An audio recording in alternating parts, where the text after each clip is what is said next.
इधर स्वामी प्रसाद मौर्य ने एक बार फिर जहरीला बयान दिया है और जिस पर सियासी संग्राम छिड़ गया है।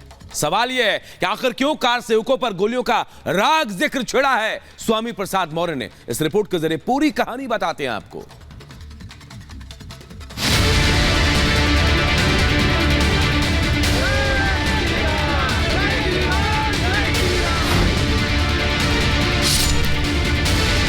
संविधान की रक्षा के लिए, कानून की रक्षा के लिए, अमन चैन का कायम रखने के लिए उस समय जो गोली चलवाई थी वह सरकार का अपना कर्तव्य था।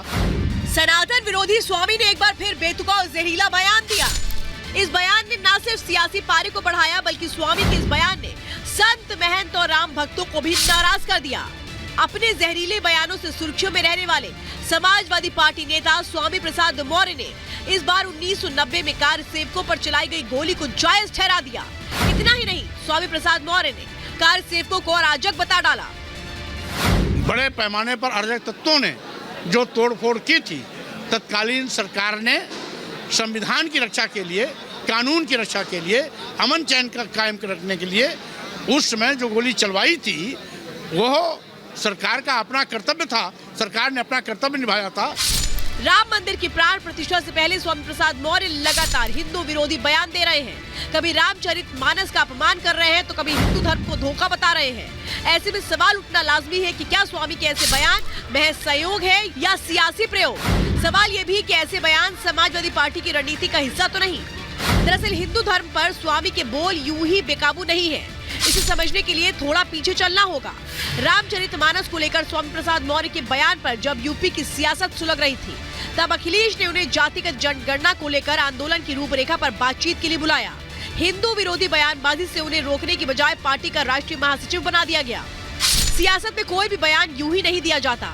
हर बयान के पीछे मकसद तय होता है। स्वामी के सनातन विरोधी सुर के भी अपने लक्ष्य हैं। राजनीतिक पंडितों की माने तो अखिलेश यादव स्वामी के बयान तीर से एक साथ कई शिकार करना चाहते हैं।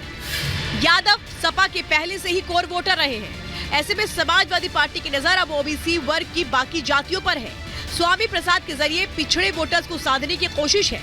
सवर्ण दलित के बीच बंटवारे की सियासत छिपी है। यही वजह है कि स्वामी प्रसाद मौर्य जहां भी जाते हैं सनातन विरोधी सुर जरूर अलापते हैं, क्योंकि स्वामी और सपा की नजर इसी वोट बैंक पर है। देश राम मंदिर के नाम पर एक हो रहा है। करोड़ों भक्तों की आस्था राम से जुड़ी है। ऐसे में कार सेवकों पर अभद्र टिप्पणी भारी पड़ सकती है। स्वामी के बयान से संत समाज में खासी नाराजगी है। बौद्धिक आतंकवादी स्वामी प्रसाद मौर्य का बयान का पुरजोर विरोध करते हैं, निंदा करते हैं। इस प्रकार से शहीद राम भक्तों के बारे में उन्होंने ऐसी टिप्पणी किया। मुझको लगता है कि शुद्ध रूप से ये समाज में द्वेष और जहर घोलना चाहते हैं। स्वामी प्रसाद मौर्य पागल हो गया है। अब उसके पास न तो सत्ता है और न आने की उसको संभावना है कोई, इसलिए वो पागलपन में, व्याकुलता में इस तरह से उलूल जुलूल बयान दे रहा है। ऐसे पागलों की बातों पर व्यक्ति को भरोसा नहीं करना चाहिए। सनातन और राम के विरोध को बीजेपी ने आड़े हाथों लिया।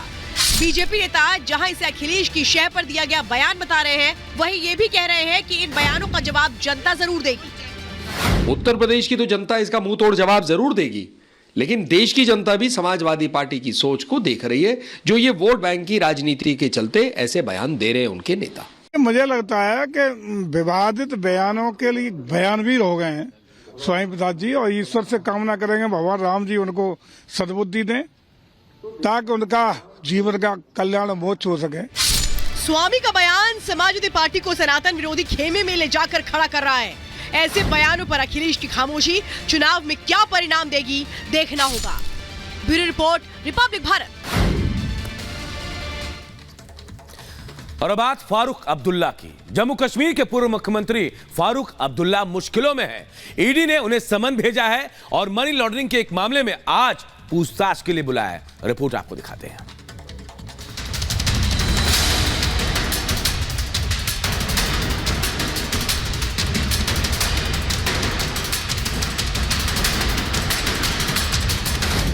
फारूक अब्दुल्ला पर ईडी का शिकंजा।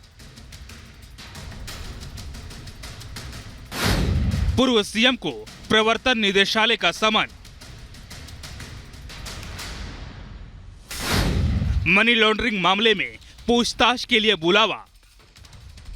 प्रधानमंत्री नरेंद्र मोदी जब से देश की कमान संभाली है, भ्रष्टाचारियों की कमर तोड़ कर रख दी है। घोटाले के ज्यादातर आरोपी या तो जेल में सजा काट रहे हैं या फिर जांच एजेंसियों के रडार पर हैं, जिन पर ताबड़तोड़ एक्शन जारी है। ईडी, सीबीआई हर आरोपी की कुंडली खंगालने में जुटी है, चाहे वो कोई आम हो या फिर खास। सरकार के भ्रष्टाचार के खिलाफ जीरो टॉलरेंस नीति के तहत किसी को भी जनता के पैसे का दुरुपयोग करने का अधिकार नहीं है। इसी कड़ी में जम्मू कश्मीर क्रिकेट एसोसिएशन में फंड के हेरफेर के संबंध में ईडी ने फारूक अब्दुल्ला को समन भेजा है। ईडी ने आज नेशनल कॉन्फ्रेंस के अध्यक्ष फारूक अब्दुल्ला को पूछताछ के लिए बुलाया है। जम्मू कश्मीर के पूर्व मुख्यमंत्री को यह समन मनी लॉन्ड्रिंग के मामले में भेजा गया है। पूर्व सीएम को ईडी ने जम्मू कश्मीर क्रिकेट एसोसिएशन से जुड़े घोटाले के मामले में सवाल जवाब के लिए बुलावा भेजा है। ईडी ने इस मामले में फारूक अब्दुल्ला के खिलाफ साल 2022 में चार्जशीट दाखिल की थी। इसमें अब्दुल्ला के साथ साथ जम्मू कश्मीर क्रिकेट एसोसिएशन के तब के अधिकारियों को आरोपी बनाते हुए सभी पर मनी लॉन्ड्रिंग के आरोप लगे थे। भ्रष्टाचार के इस मामले में ईडी पहले भी एक्शन ले चुकी है। तब आरोपियों के 21.5 करोड़ रुपए की अचल संपत्ति को अटैच किया गया था। ईडी की जांच में यह खुलासा हुआ था कि जेकेसीए बैंक अकाउंट से बिना किसी कारण पैसे निकाले गए और इसे कई निजी खातों में ट्रांसफर किया गया। ईडी ने इस मामले में मनी लॉन्ड्रिंग की जांच सीबीआई के जुलाई 2018 में दर्ज एफआईआर को आधार बनाकर शुरू की थी। इसमें आरोप था कि जम्मू कश्मीर क्रिकेट एसोसिएशन को गलत ढंग से नुकसान दिखाया गया। 86 साल के श्रीनगर से सांसद फारूक साल 2001 से 2012 तक जेकेसीए के अध्यक्ष थे। पूर्व मुख्यमंत्री पर आरोप है कि जेकेसीए के अध्यक्ष के रूप में उन्होंने अपने पद का दुरुपयोग किया। जम्मू कश्मीर के फारूक अब्दुल्ला उन पर लगे आरोपों की जांच ईडी और सीबीआई दोनों कर रही है। जम्मू कश्मीर के पूर्व सीएम को नोटिस भेजकर आज ईडी ने अपने कार्यालय में पेश होने का आदेश दिया है। अब देखना है कि फारूक अब्दुल्ला इस पूछताछ में शामिल होते हैं या नहीं। फिलहाल इस पर उनकी ओर से अभी कोई प्रतिक्रिया सामने नहीं आई है।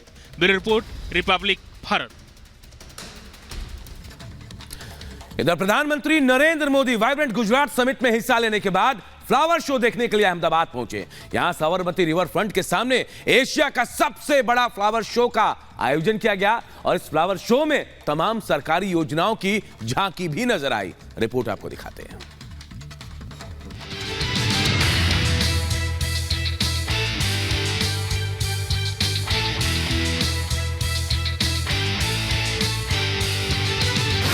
अहमदाबाद में फ्लावर शो का आयोजन,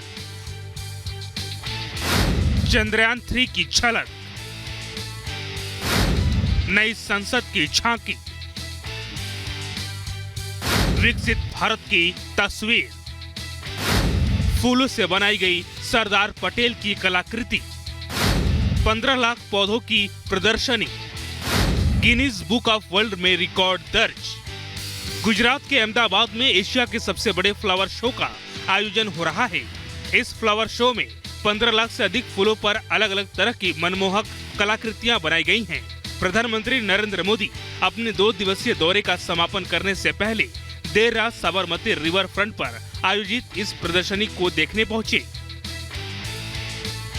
7 लाख हेक्टेयर से अधिक इलाके में फैले इस शो में बनाई गई खूबसूरत कलाकृतियों का प्रधानमंत्री ने एक-एक कर अवलोकन किया। चाहे वो नई संसद भवन हो, चंद्रयान 3 की झलक हो, फूलों से बनाई गई वल्लभ भाई पटेल की स्टैचू ऑफ यूनिटी हो, सूर्य मंदिर हो या फिर ओलंपिक रिंग, पीएम ने सभी प्रदर्शनी को देखा और अधिकारियों से इसके बारे में जानकारी ली। साबरमती रिवर फ्रंट पर आयोजित इस मनमोहक फ्लावर शो ने चीन का रिकॉर्ड तोड़ते हुए Guinness book of world record में अपना स्थान बना लिया है। फ्लावर गार्डन में अहमदाबाद महानगर पालिका ने इस फ्लावर शो का आयोजन किया है, जहां देश विदेश से रोजाना हजारों पर्यटक इस शो का लुत्फ उठाने पहुंच रहे हैं। 15 जनवरी तक चलने वाले इस खास आयोजन में रात के अंधेरे में शानदार लाइटिंग इसकी खूबसूरती में और 4 चांद लगा रहा है। फ्लावर शो के दौरे से पहले प्रधानमंत्री नरेंद्र मोदी ने गांधीनगर में वाइब्रेंट गुजरात ग्लोबल समिट के 10वें संस्करण का उद्घाटन किया। 12 जनवरी तक चलने वाले इस मेगा इवेंट में यूएई के प्रेसिडेंट मोहम्मद बिन जायद समेत कई वर्ल्ड लीडर्स और इंटरनेशनल इंडस्ट्रियलिस्ट में हिस्सा ले रहे हैं। समारोह के दौरान प्रधानमंत्री मोदी ने भारत के अगले 25 वर्षों के विजन को सामने रखा। 10 साल पहले भारत 11th पर था। आज दुनिया की हर प्रमुख रेटिंग एजेंसी का अनुमान है कि भारत अगले कुछ वर्षों में दुनिया की टॉप 3 इकोनॉमी में जाएगा। दुनिया के लोग जो एनालिसिस करना है करते रहे, मेरी गारंटी है कि हो जाएगा। वाइब्रेंट अहमदाबाद फ्लावर शो 2024 में तमाम सरकारी योजनाओं की फूलों की मदद से बनाई गई झांकी के साथ ही विकसित भारत की तस्वीर देखने को मिली। आयोजकों ने शो के माध्यम से बदलते भारत की बुलंद छवि दुनिया को दिखाने की कोशिश की है। Bureau report, Republic Bharat.